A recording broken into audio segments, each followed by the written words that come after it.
우리 앞뒤 좌우 옆 사람 인사하겠습니다. 잘 오셨습니다. 잘 오셨습니다. 축복합니다. 사랑합니다. 오늘 벚꽃이 만개했는데요. 아까 우리 곽 집사님께서 광고해 주셨듯이 등대 모임 야외로 나가서 자유롭게 하시면 좋겠고요. 그다음에 벌써 이제 다음 달이 5월이어서 5월, 6월 큐티책 주문을 받고 있습니다. 각 등대별로 이렇게 우리 이윤솔 성도가 올려주는 링크 꼭 신청을 하시길 바라고, 아직 저희 교회 등록 안 하신 분들은 우리 이윤솔 성도님 잠깐만 한번 그 자리에서 일어나 주시면은 이분께 말씀하시면 됩니다. 한번 뒤로 돌아봐 주세요. 큰 박수 주세요. 격려해 주세요. 잘 섬겨주셔서 감사합니다. 상반기 양육훈련 개강 이번 주 금요일 날 교회 개척하고 첫 번째 양육훈련에 들어갑니다. 제가 참 의지가 새롭습니다. 남다릅니다. 여러분 오늘까지만 제가 신청 받겠습니다. 기억하시고, 혹여나 아직 교회에 등록하지 않으신 분들도 마음에 감동이 되시면 제가 신청 받고 있습니다. 그러니까 등록하시고요. 꼭 말씀해 주시길 바라고, 이거는 우리 윤은나 간사님이 밖에 있네요. 네. 그 다음에 필사 완료하신 분 오늘 저 주고 가시든지 아니면 목요일 날 꼭 더 저 주시면 감사하겠고, 우리 박상욱 백다운 성도 가정 오늘 떡 준비했는데 한 3일 동안 참 힘든 시간 보냈습니다. 할머니를 하늘나라로 보냈는데 이 가정의 어머니와 같으신 분이셔서 참 그래도 많은 성도님들이 위로해 주셔서 얼마나 감사한지 모르겠습니다. 우리 이 가정 위해서 위로의 박수 한번 보내주십시오. 감사합니다. 축복합니다. 우리 이번 주 암송 구절 욥기 23장 10절 말씀 한 번만 더 암송해 보도록 하십시다. 너무 유명한 구절이죠. 시작. 그러나 내가 가는 길을 아시나니 그가 나를 단련하신 후에는 내가 순금같이 되어 나아오리라. 아멘. 욥기 23장 10절 말씀. 아멘. 짧게 기도하겠습니다. 아버지 하나님 감사합니다. 어느새 4월 첫째 주일을 주님 앞에 올려드립니다. 그렇습니다. 주님, 우리가 가는 길을 우리도 모르지만 우리의 주인 되시고 이 교회의 머리 되신 예수님은 아십니다. 그리고 우리를 연단하시고 단련하셔서 우리의 믿음과 신앙을 정금과 같이 순금과 같이 해주십니다. 아버지, 이 십자가의 길을 걸어가는 우리의 모든 인생의 여정 가운데 우리를 홀로 내버려 두지 않으시고 우리와 함께 하시고 우리와 앞서 가시기도 하시지만 무엇보다 교회라는 공동체를 우리에게 허락해 주심에 감사를 드립니다. 이 지역에 공동체를 만나지 못한 성도님들, 또 오늘 이 자리 가운데 함께 나와서 예배 드리고 있지만 공동체를 찾고 있는 성도님들, 아버지, 우리 온리교회가 하나님의 나라가 이미 임하였는데 그 나라는 어떤 나라고 어떤 공동체인지를 보여주는 교회가 되게 하여 주옵소서. 우리 교회가 사랑이 넘치는 교회가 되게 하여 주옵소서.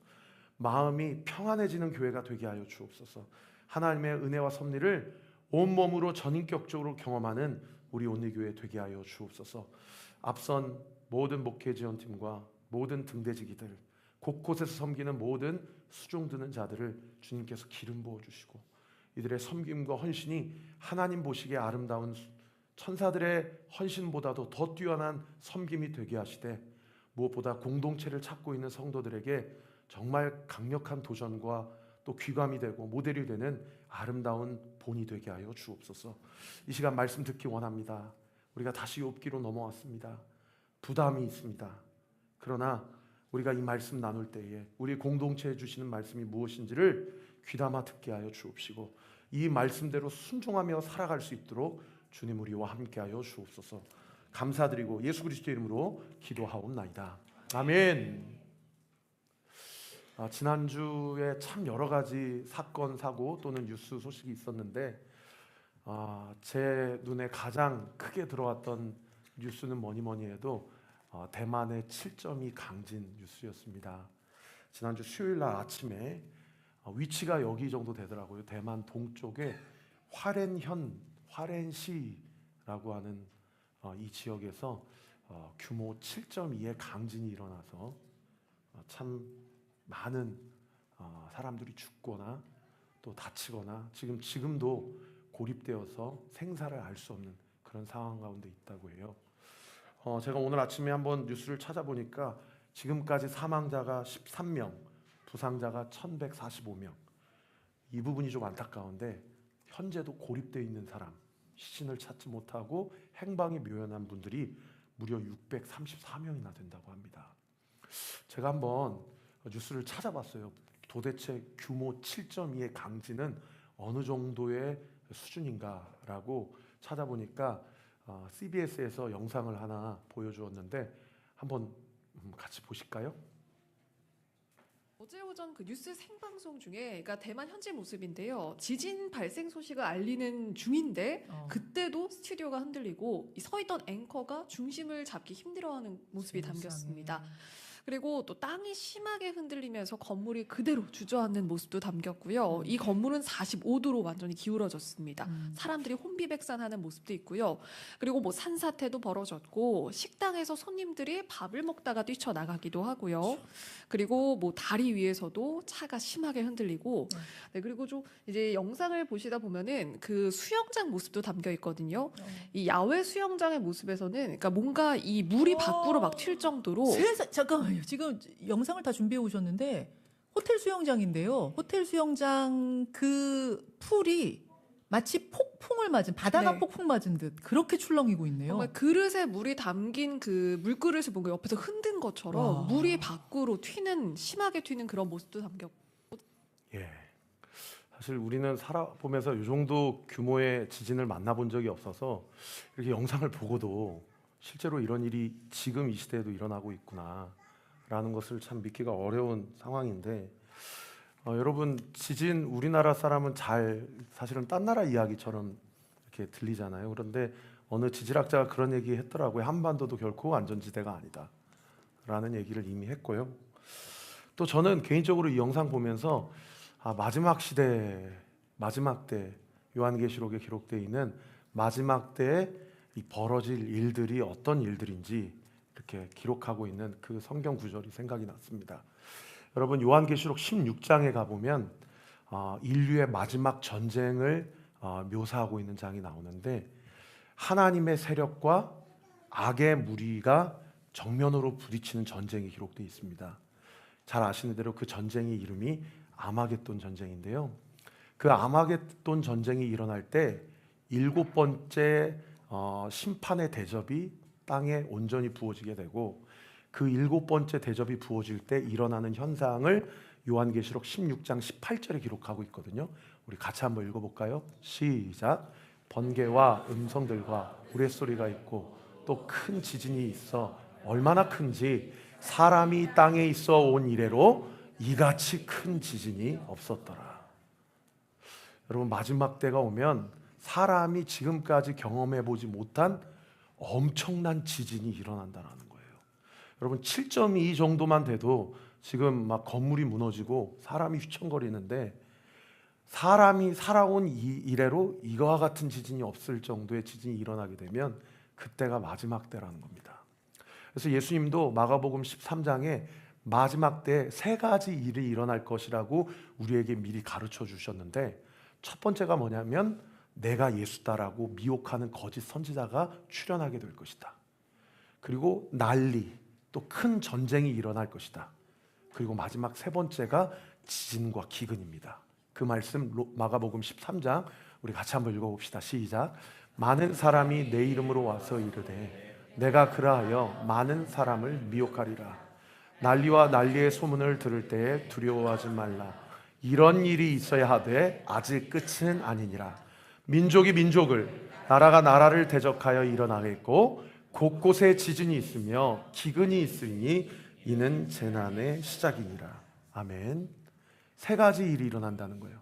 거짓 선지자가 출현을 하고, 또 전쟁이 곳곳에서 일어나고, 또 큰 지진과 재난과 기근이 일어나게 될 것이라는 거죠.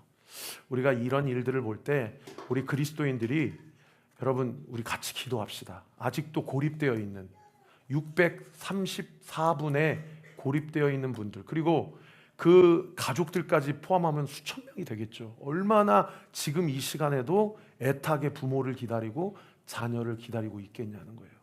그런가 하면 우리가 어떻게 해야 돼요? 저런 지진을 보면서 내가 마지막 때를 준비하며 살아가는 그리스도인지를 우리 스스로 점검해 봐야 됩니다. 저는 개인적으로 지난주 두 번의 장례를 집례를 하였습니다. 두 번의 장례를 집례하고 또 이 지진 뉴스를 보면서요, 참 여러 가지 생각이 많이 들더라고요.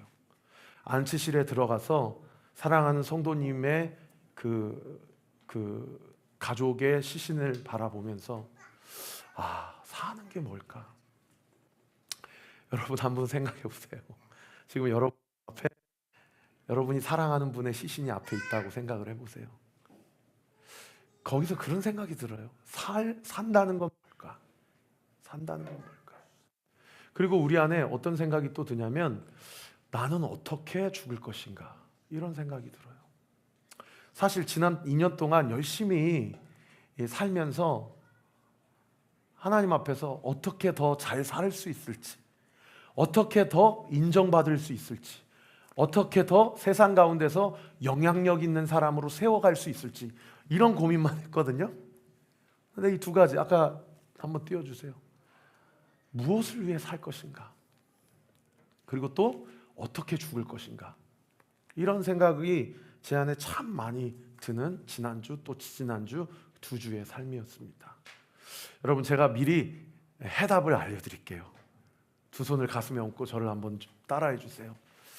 같이 한번 따라해 주십시오. 하나님의 영광을 위해 살겠습니다. 시작. 다시 한번요. 시작. 하나님의 영광을 위해 살겠습니다. 그리고 또 두 눈을 감고 가슴을 손에 얹고 한번 저를 따라해 주세요. 하나님의 뜻대로 살다가 하나님이 부르시는 그때 하나님의 뜻대로 부르심을 받겠습니다. 시작. 할렐루야. 사랑하는 성도 여러분, 하나님의 영광을 위해 삽시다. 아멘. 내 영광 말고요, 내가 잘 먹고 잘 사는 웰빙 말고요, 우리 하나님의 영광을 위해 삽시다. 그리고 하나님의 뜻대로 살다가 하나님의 뜻한 때에 부르심을 받고 하나님의 뜻대로 하나님의 섭리를 온전히 이뤄내는 인생을 사십시다. 우리가 이 두 가지 질문을 가지고 욥기를 묵상하게 될 때에, 이번 한 달도 욥기를 통해서 하나님이 너 지금 뭔가 잘못하고 있어, 이쪽으로 돌이켜. 너 지금 잘하고 있어, 그렇게 가면 돼. 하나님께서 욥기의 말씀을 통해서 우리에게 말씀해 주시고, 할렐루야, 우리의 방향을 붙잡아 주시고, 할렐루야, 우리가 옳은 길로 걸어 나아갈 수 있도록 우리 공동체 가운데 함께 해주실 줄 믿습니다. 여러분, 욥기의 구성은 어떻게 되어 있냐면요, 욥과 세 친구들의 담화를 기록하고 있는 본문이에요. 욥과 세 친구, 엘리바스, 빌닷, 소발이라는 친구, 이 세 친구가 욥을 찾아왔어요. 보아하니까 아까 드라마 바이블 욥 이미지 사파 보신 것처럼 욥의 형편이 말이 아니에요. 이거는 누가 봐도 하나님이 널 치셨다라고 이야기하지 않을 수 없는 너무 끔찍한 상황 가운데 있는 거예요. 자녀들이 한순간에 다 하나님의 부르심을 받았어요. 재산이 다 거덜났어요. 통장의 잔고가 마이너스 통장이에요. 그리고 아내도 자기를 저주하고 떠났고요. 그리고 급기야는 사탄이 욥의 육신을 치기 시작했어요.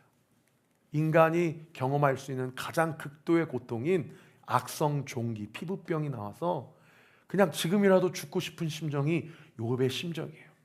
그 욥의 소식을 듣고 세 친구가 욥을 찾아왔는데, 처음에는 목적이 위로해 주려고 찾아왔는데, 어느새 욥기 3장부터 쭉 오늘 본문 26장까지 읽어보면 이게 욥과 친구들의 담론이 이게 위로가 아니고 자기의 생각이 옳다, 네 생각은 그르다, 말싸움으로 번지고 있는 그런 방향성을 우리가 볼 수가 있어요.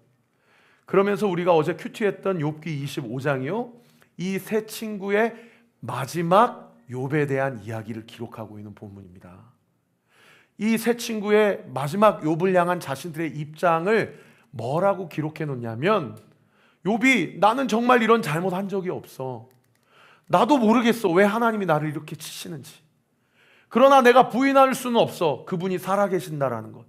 그리고 그분이 나를 사랑하시고 나와 함께 하신다라는 사실을 나도 알고 부인할 수는 없지만 왜 그분이 나를 이렇게 치시는지 사실 나도 잘 모르겠어 라고 이야기하는 욥 앞에 욥 세 친구들이 욥에 대해서 뭐라고 얘기합니까? 어제 보면 4절, 5절, 6절에 이렇게 얘기해요.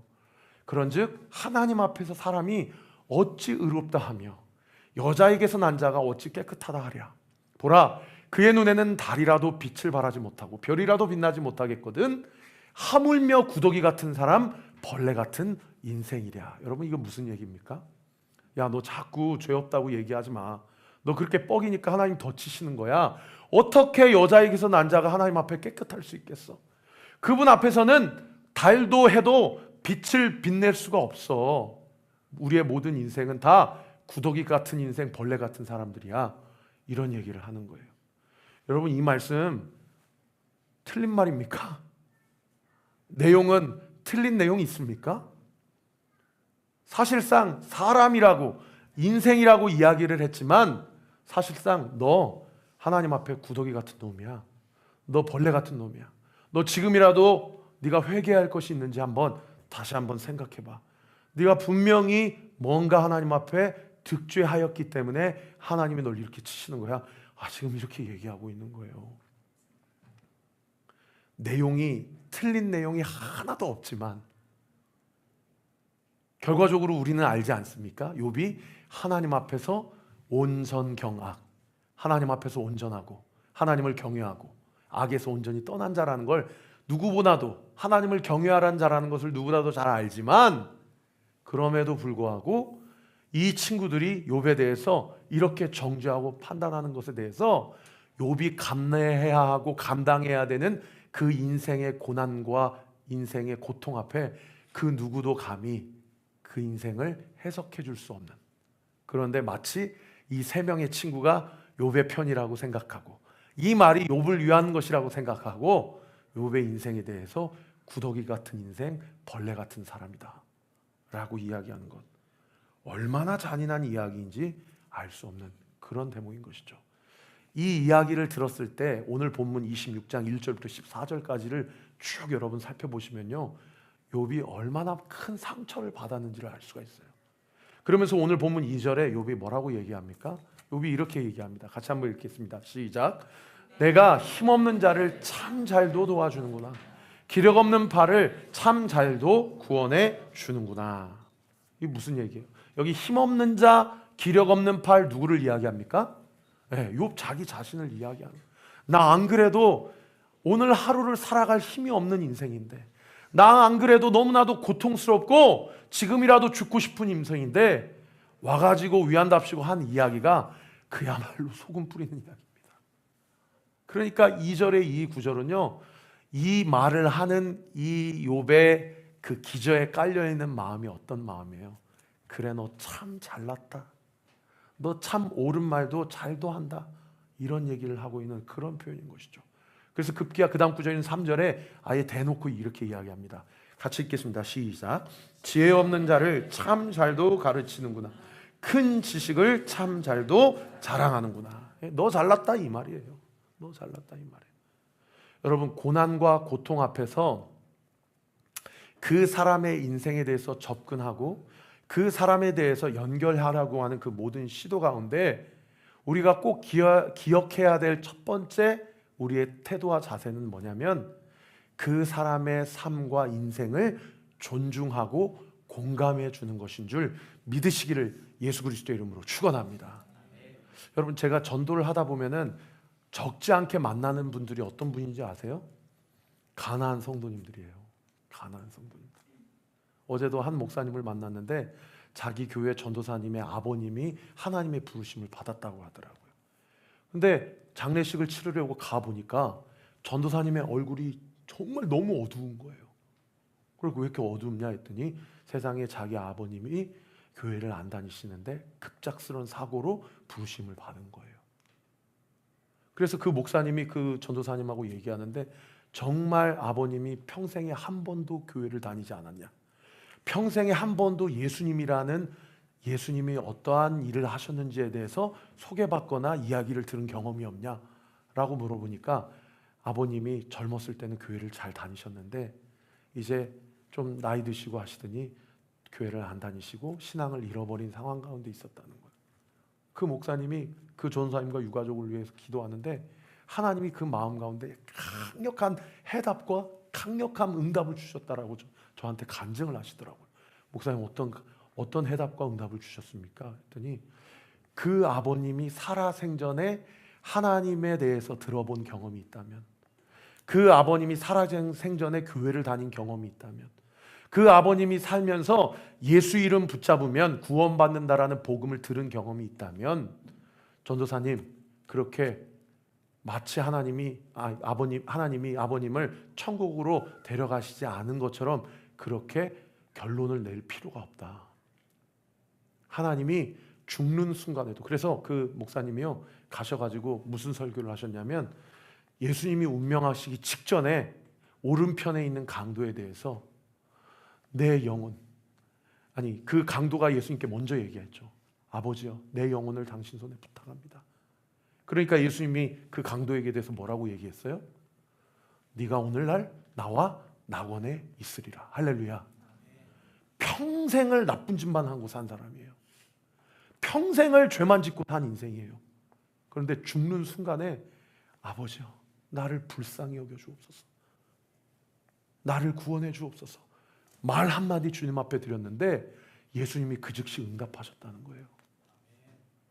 여러분, 그 오른편 강도를 구원하신 주님, 할렐루야.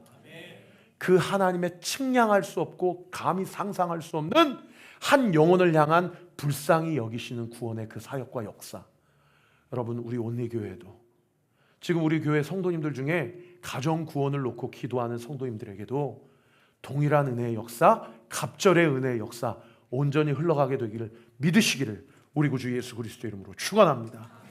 그래서요, 저는 이 마지막 시대, 이렇게 지진이 나고 이렇게 우크라이나 또 팔레스타인 여러 가지 전쟁이 일어나는 이 마지막 시대 가운데 하나님이 쓰시는 교회의 특징은 뭐냐? 여러분, 공감 능력이 탁월한 교회라고 저는 믿습니다. 할렐루야. 어떤 영혼을 보내주시든지 간에 그 영혼의 입장과 형편과 처지를 우리의 생각과 이성으로 재단하거나 판단하지 않고 있는 그대로 받아주고 인정해주고 존중해주고 이야기를 들어주는 교회, 저는 우리 교회가 또 각 등대 모임이 그러한 공동체가 되기를 우리 구주 예수 그리스도 이름으로 축원합니다. 제가 그래서 공감 능력이 뭔지를 사전에 한번 찾아봤어요. 사전에서 공감 능력을 두 가지로 이렇게 정의하더라고요. 제가 읽어드리겠습니다. 공감 능력이란 상대방의 마음을 느끼고자 하는 마음의 태도이다. 그러니까 우리는 그 공감 능력을 뭐라고 생각해요? 많이 공감해주는 능력이라고 생각하잖아요. 그게 아니라는 거예요.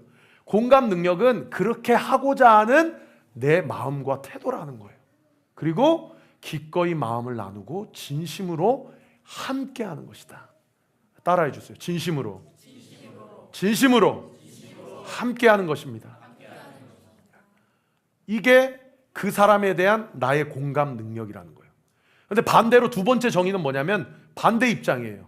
또한 자신의 마음을 상대방에게 숨기지 않는 것이다. 그리고 자기 스스로 정직하게 상대를 존중하는 것이다.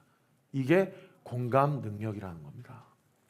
우리 온리교회 안에 이러한 공감 능력의 탁월함을 통해서 하나님의 은혜와 선미를 온전히 경험하는 이미 임한 하나님의 나라가 되기를 우리 구주 예수 그리스도 이름으로 축원합니다. 여러분, 저는 공감 능력이 탁월한 사람일까요? 제가 목회를 하면서 나처럼 공감 능력이 떨어지는 목사가 없을 거다, 저는 그런 생각 정말 많이 해요. 아이가 없는 가정의 그 심정은 어떨까? 1년 6개월 동안 열심히 사업을 했는데 10원 한 푼 수입이 없는 사업주의 마음은 어떨까? 0부터 10까지 자신의 고통의 수치를 이야기할 때, 목사님, 저의 고통의 수치가 날마다 요즘은 10입니다. 저를 위해 좀 기도해 주세요 라고 말씀하시는 성도님이 하루하루 감내해야 될 고통의 무게는 얼마나 무거울까? 열심히 원서 이곳저곳을 써보지만 이 회사 저 회사에서도 연락이 오지 않는, 그래서 내가 능력 없는 거 아닌가? 나 지금까지 자기 개발과 관련해서 내가 무엇을 갖추었지? 라고 생각하는 취업 준비생의 사회를 향한 답답한 마음과 그 고통의 깊이는 얼마나 클까? 제가 새벽마다 이 자리에서 기도하면서 제가 얼마나 공감이 안 되면, 저는 사업을 해본 적이 없으니까요. 저는 애가 없어 본 적이 없으니까요. 저는 취업이 안 된 적이 없으니까요. 심지어 저는 자식을 잃어본 경험이 없으니까요. 그러니까 제가 그냥 이렇게 들어서는 공감이 안 되는 거예요. 그러니까 여러분, 제가 기도하는 시간은요, 성도님들의 한 분 한 분의 고통의 깊이를 저의 고통의 깊이로 채우라는 시간이에요. 그때 하나님이 저에게 얼마나 많은 고민과 얼마나 많은 눈물과 얼마나 많은 마음의 무너짐을 경험케 하시는지 몰라요. 사랑하는 성도 여러분, 부탁드립니다. 여러분의 기도 시간이 나의 어떠함을 받아내고 얻어내는 시간이 아니라 우리 온리교회에서 하나님이 나에게 만나게 해주신 믿음의 동역자의 고통의 깊이를 나의 고통의 깊이로 채우라는 시간이 되기를, 그러한 기도하시는 분들이 되시기를 우리 구주 예수 그리스도의 이름으로 축원합니다. 그렇게 기도하다 보면 한 분이 생각나요. 누가 생각나겠어요? 예수님이 생각나는 거예요. 왜요? 예수님은 이 땅에 사시면서 우리가 경험해 본 고통의 깊이와 넓이와 길이와 높이의 그 극치를 온몸으로 다 경험하신 유일한 분이기 때문입니다. 여러분, 우리가 배반을 당했어도 예수님처럼 그렇게 배반당하지는 않았습니다. 우리가 십자가를 달고 우리의 길을 걸어갈 때에도요, 예수님처럼 그렇게 강렬하고 그렇게 너무나도 비참하고 너무나도 잔인하게 그렇게 고통당한 적은 없습니다. 그래서 히브리서 기자가 예수님에 대해서 뭐라고 얘기하시냐면 이렇게 얘기합니다. 우리 같이 한번 읽어볼까요? 시작. 우리에게 있는 대제사장은 우리의 연약함을 동정하지 못하실 리가 아니요 모든 일에 우리와 똑같이 시험을 받으신 이로되 죄는 없으시니라. 여기 우리의 연약함을 동정하지 못하실 리가 아니요를 다른 번역 성경에는 뭐라고 번역해 놓는 거 아니? 그분은 우리의 사정을 몰라주시는 분이 아니다, 이렇게 번역하고 있어요. 따라합시다. 예수님은 나의 모든 형편과 모든 상황을 다 알고 계신다. 할렐루야. 그럴 때에 우리가 예수님 앞에 한 가지 퀘스천이 들지 않습니까? 그러면 알고 계시면서, 아니 다 알고 계시고 다 채우라고 계시면서 도대체 왜 예수님은 나의 형편과 상황에 대해서 수수방관하고 계시는 분인 것만 같죠, 목사님? 이런 퀘스천이 아마 들 거예요. 저도 기도하다가 언제까지 이분을 이렇게 놔두실 거예요, 주님? 언제까지 이 형편 가운데 좀 교회 개척하고 성도들이 함께 기도했더니 이런 역사가 일어났다, 이런 간증이 이곳 저곳에서 좀 터져 나오면 얼마나 좋아요, 주님? 이렇게 맨날 주님 하나님 앞에 새벽마다 부르시죠. 그럴 때 또 그 질문 앞에 성령께서 제 마음 가운데 떠오르게 하시는 성경 구절이 로마서 8장 말씀이에요. 우리 로마서 8장 말씀 같이 한번 읽겠습니다. 시작. 이와 같이 성령도 우리의 연약함을 도우시나니 우리는 마땅히 기도할 바를 알지 못하나 성령이 말할 수 없는 탄식으로 우리를 위하여 친히 간구하시느니라. 할렐루야. 여러분, 이 말씀 고난의 한복판에 계신 성도님들 붙잡으세요. 성령 하나님, 예수의 영이신 성령 하나님이 나의 연약함을 돕고 계십니다. 믿으시면 아멘. 그 믿음이 작동되는 은혜가 있게 되기를 예수의 이름으로 축원합니다. 연약함을 도우실 뿐만 아니라요, 우리가 기도할 때 그분이 기도를 받으시는 분이 아니고 우리를 위하여 우리가 차마 기도하지 못하고 놓치고 있던 기도 제목까지도 나를 위해 친히 간구하시는 분이라는 거예요. 할렐루야. 할렐루야. 오늘 조금 이따 꽃 구경하시면서 이 주제 한번, 좀 무거운 주제지만 한번 나눠볼 수 있으면 나눠보세요. 등대 질문 첫 번째입니다.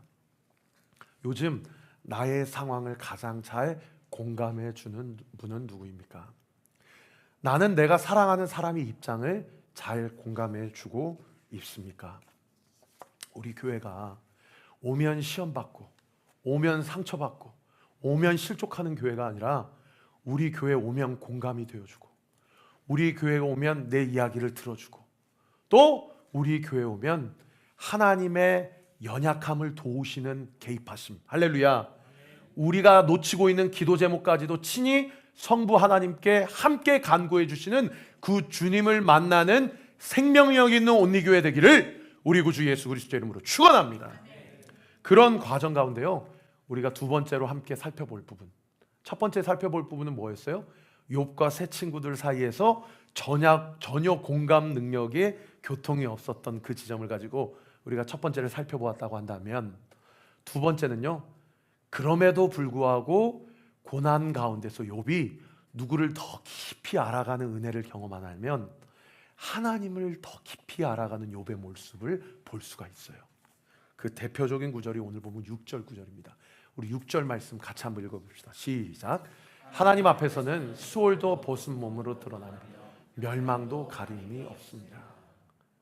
물론 이런 표현 친구들이 했을 수도 있어요. 그런데 여러분 그거 아세요? 사람은 가르쳐서 바뀌는 존재가 아닙니다.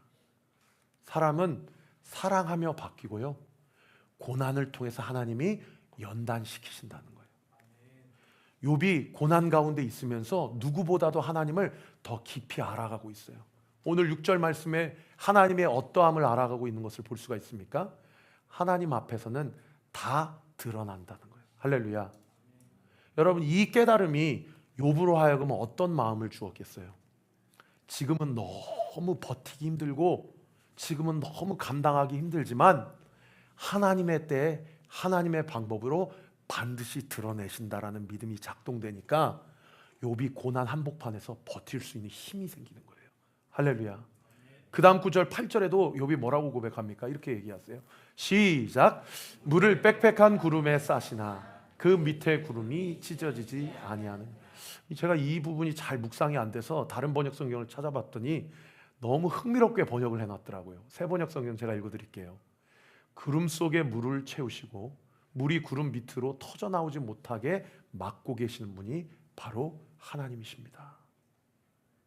제가 아까 기도했잖아요. 하나님을 믿는 자들이나 안 믿는 자들이나 하나님은 동일하게 벚꽃의 꽃망울을 피우게 하신다는 거예요.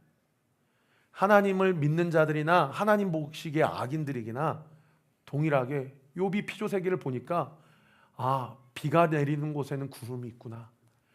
구름이 물을 머금고 있구나. 그런데 왜 저 구름이 밑으로 쏟아지지 못할까?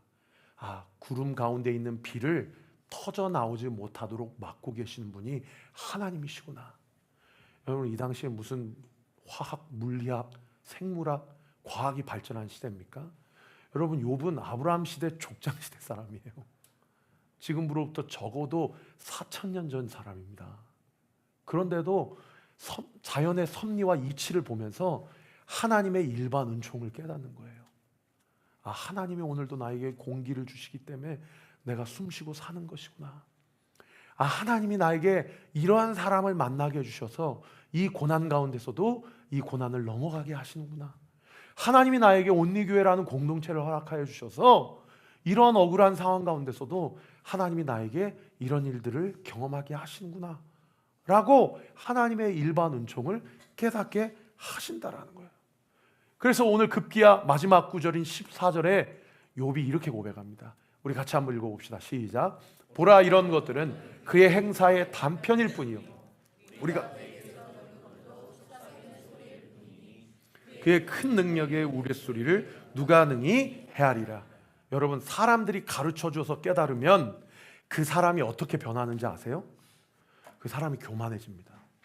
공부해서 얻은 지식은 사람을 교만하게 해요. 근데 고난을 통해서 하나님이 주시는 지혜는요 사람을 겸손하게 해요. 14절 다시 한번 띄워주세요. 자기가 깨달은 게 하나님이 행하시는 모든 일의 단편, 일부일 뿐이라는 거예요. 자기가 들은 모든 것들 그저 속삭이는 소리일 뿐이라는 거예요. 사랑하는 성도 여러분, 고난은 우리에게 두 가지를 선물해 주는데요. 첫 번째는 뭐예요? 하나님을 더욱 깊이 알게 해요. 그리고 두 번째는 뭐예요? 그 지식이 나를 교만하게 하는 것이 아니라 겸손하게 합니다. 하나님이 깨닫게 해주신 지식이기 때문이에요. 말씀의 결론을 맺겠습니다. 시편 기자가 시편 119편에 이렇게 얘기합니다. 우리 같이 한번 읽어봅시다. 시작. 고난 당하기 전에 내가 그릇 행하였더니 이제는 주의 말씀을 지키나이다. 여기서 이 기자가 고난 당하기 전에는 주의 말씀을 불순종했는데 고난 당하고 난 이후에 내가 주의 말씀을 지키는 자가 되었다. 그리고 급기야는 한 걸음 더 나아가서 너무 유명한 구절인데 이렇게까지 소개를 합니다. 우리 같이 읽어봅시다. 시작. 고난 당하는 것이 내게 유익이다. 이로 말미암아 내가 주의 율례를 배우게 되었나. 고난 당하는 것이 내 인생의 유익이라는 거예요. 이로 말미암아 내가 주의 말씀을 지키게 되었다라는 것입니다. 사랑하는 성도 여러분,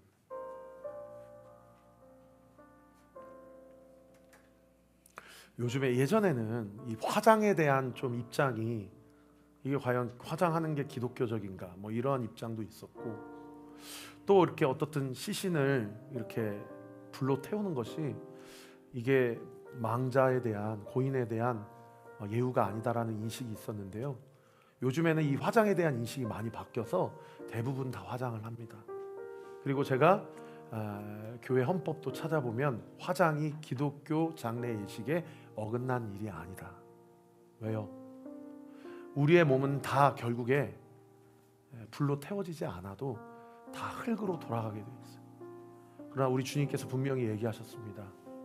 흙으로 돌아간 우리의 몸, 우리의 육신을 주님이 다시 오실 때 부활의 영체로, 부활의 몸으로 우리를 다시 살리실 것이라는 거예요. 믿으시면 아멘. 제가 지난주, 지지난주 두 번의 장례를 집례하면서요, 두 분 다 화장터에 가서 화구에 들어가면서 얼마나 유가족들이 많이 울었는지 몰라요. 마치 이제는 고인과 정말 이별을 해야 되는 순간이 있기 때문에 더 절규하셨는지도 모르겠어요. 그런데요, 1시간 20분 정도 그렇게 화장을 하고 그 수골한다라고 그러죠. 그 이제 고인의 유해를 받는 순간에 그 유해를 유가족들에게 다 보여줍니다. 그때 유족들이 얼마나 많이 우시는지 몰라요.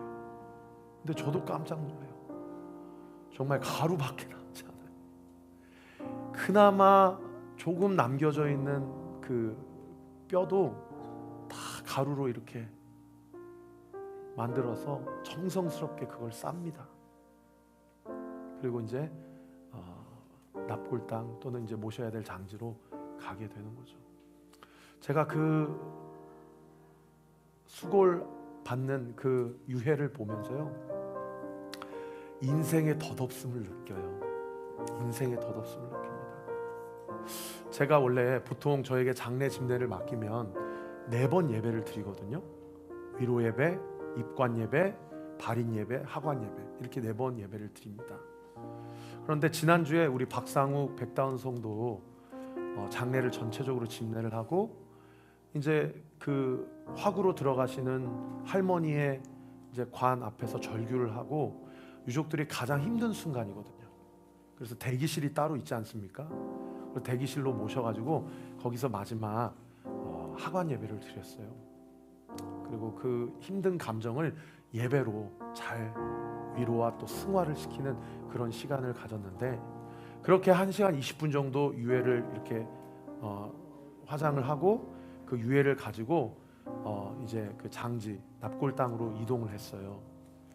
그래서 이제 보통은 거기에서 이제 안치를 하잖아요. 그 함을 안치를 하는데 그 전에는 이제 제가 기도하고 맞춰가지고 제가 그 자리에서도 이곳에서 우리 할머니가 부활하실 것이다. 주님 다시 오실 때 같이 일어나실 것이다. 라고 기도하고 제가 거기에서는 예배를 드리지 않고 기도만 하고 이제 마무리를 했거든요.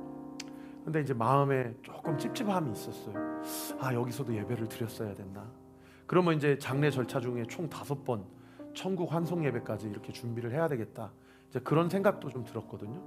근데 이제 아니나 다를까 우리 박상욱 백다운 성도님들 가정에 믿으시는 분들도 계시지만 안 믿으시는 분들도 있잖아요. 그러니까 이제 목사님 가고 이제 좀 살짝 논쟁이 좀 있었습니다. 그렇게 얘기를 해주시더라고요. 그래서 왜 그러냐 그랬더니 할머니의 유해를 또 잘 모르기 위해서, 여러분 아세요?